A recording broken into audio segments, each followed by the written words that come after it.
सभे मगहिया भाई बहन के भूलेटन काका के राम राम। आथिन मगहिया खबर में सुनतीन देश दुनिया के खबर। नरेंद्र मोदी आज करतन मन के बात। ई बच्छर भगवान जगन्नाथ के रथ यात्रा में शामिल हो सका धन 25 लाख आदमी। गंडक नदी में छोड़ल गए घड़ियाल के 125 गो बच्चा। बिहार के स्मार्ट प्रीपेड मीटर योजना के झारखंड, उड़ीसा, बंगाल में भी लागू कैल जा सका है। आदि पुरुष पहला दिन कैलक 140 करोड़ रुपया के कमाई। पटना से रांची तक चले वाला वंदे भारत एक्सप्रेस के आज फिर से हुए दोबारा ट्रायल। 24 घंटा में गर्मी से पटना में 35 आदमी के है मौत के खबर। मणिपुर में भीड़ भाजपा नेता के घर फूंक रहलन है। उनका निशाना पर भाजपा नेता के घर है।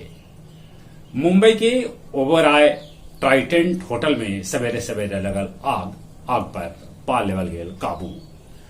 दिल्ली के आरके पुरम अंबेडकर नगर में गोली मार के 2 महिला के हत्या कर देवल गेल। रूसी राष्ट्रपति अमेरिकी देश से कैलन है यूक्रेन मामला पर बातचीत। युगांडा के एगो स्कूल में हमला करके 41 गो के गला रेत के कर देवल गेल हत्या। एक में बेसी करके लैकन हत। योग दिवस से पहले चीन में लोग कर रहलन है योग के अभ्यास।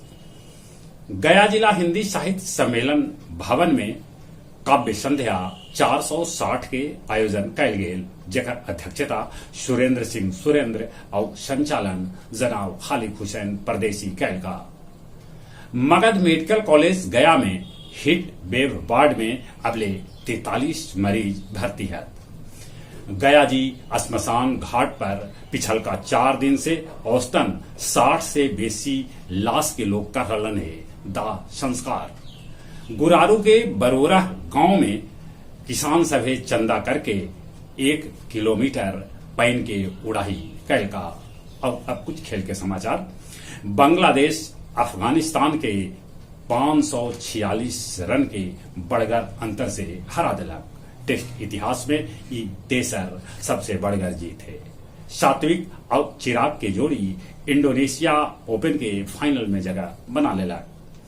मिस्र जीतल स्क्वैश विश्व कप। स्वर्ण के साथे पारुल के भेटायल एशियाई खेल के टिकट। जहां तक मौसम के सवाल है, मौसम विभाग सूचना दिलका है कि 3-4 दिन में हो सका है बारिश। गर्मी से भेटा सका है निजात। बाकी अभी गर्मी है, गर्मी से बचते। चलिए एक बार फिर से अपने सभी के बुलेटिन काका के राम राम।